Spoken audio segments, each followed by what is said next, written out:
Alright, so just a quick update on how the trailer's going. It's moving forward. Kind of at not a standstill, but slowing down a little bit just because I'm waiting on the laminate sheets to laminate the countertops all around and give a nice uniform look. Once I do that, I can drop in our sinks, cut out any additional holes that we need for any faucets, seal these sinks and whatnot. Yesterday I went out and bought the PEX plumbing supplies, which is actually a lot cheaper than what I was expecting. All the fittings and stuff are pretty inexpensive.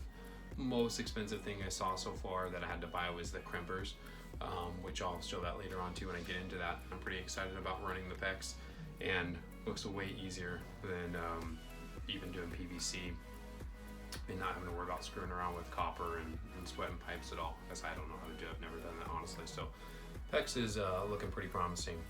I also have some P-traps on the way for underneath my sink. So I got my hand sink and my 3-compartment sink back here. Of course, normally your P-traps, as you look under your kitchen sink or your bathroom sink, they have that little loopy deal in it. These are kind of made for tight spaces and concession sinks.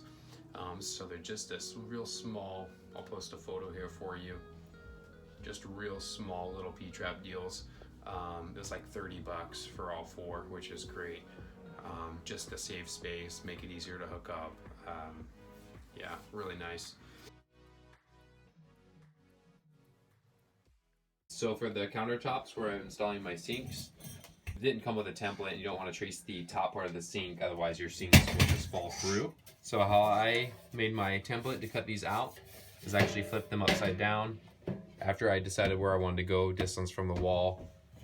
And for the front, first and foremost, make sure you have enough room back here to put your faucet, if that's where you're gonna put it. Anyhow, I flipped this upside down, I traced around it, and then what I did, I just measured this distance between here to here, all the way around, and then I measured from corner in. So that way, when I moved it out of the way, I can measure from my corner in. That gave me a guide all the way around, and then I knew what I could cut out. From there, it was a little bit tight in some areas, so I just took my skill saw and I just trimmed the fat a little bit. It's gonna be for the pitcher sink, pitcher rinse, or for cups or pitchers. How does that work? Because I've never seen one. Oh yeah, so this is actually pretty cool. I don't even know how I came across this when I was searching for stuff, but just push down on it. There's 3 little holes. It squirts up, actually like 5 holes. High pressure water. So when this is sitting in there, you just take your pitcher after you steam your milk, push on top, a couple quick little bursts, save a ton of water compared to like trying to rinse it in one of your sinks. This one was a little bit nicer because it came with this rubber gasket that will go underneath. So this one I knew I could trace the inside, and that would be the perfect fit for this. I drilled holes all the way around for my jigsaw blade to fit in there.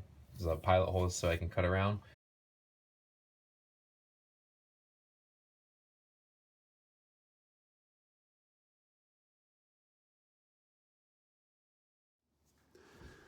Okay, so we cut out the spot for the pitcher wrench sink, which is this spot here, as you can see. And then I removed the old hand sink that was right here and all the plumbing that was hooked up underneath.